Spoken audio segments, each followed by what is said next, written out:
વલ્લભભાઈ પટેલ પોતાની યુવાવસ્થામાં અંગ્રેજોના દીવાના હતા તો તમે એ વાત નહીં માનો.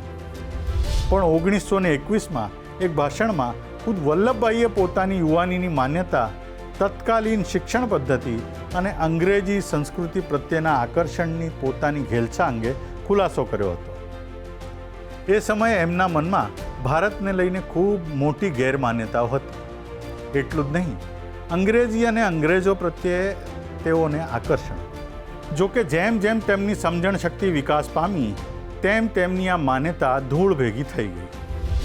ભાષણમાં તેમણે કહ્યું હતું કે યુવાનીમાં તેઓ અંગ્રેજોની આબેહૂબ નકલ કરતા હતા. એમની માન્યતા હતી કે ભારત જેવા અભાગી દેશમાં પરદેશીઓની નકલ કરવી એ શ્રેષ્ઠ કાર્ય છે.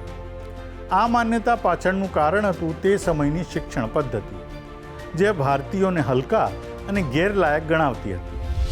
શિક્ષણ દ્વારા એવું ઝેર પીરસવામાં આવતું હતું કે ભારતીયો ગુલામીને જ લાયક છે, જ્યારે અંગ્રેજો શ્રેષ્ઠ અને ભારતનો ઉદ્ધાર કરવા સક્ષમ છે.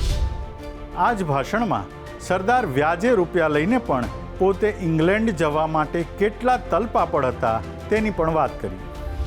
તેઓ અંગ્રેજોના દેશને જોવા અને જાણવા આતુર હતા, પરંતુ પરિવારની સ્થિતિ સાધારણ હોવાથી ઇંગ્લેન્ડ જવાના રૂપિયા નહોતા.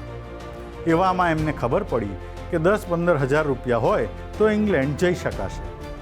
એક મિત્રના સૂચન પર તેઓ ઈડર સ્ટેટના દરબાર પાસેથી વ્યાજે રૂપિયા મળવાની આશાએ ગયા, પરંતુ નિરાશ થઈને પાછા ફર્યા.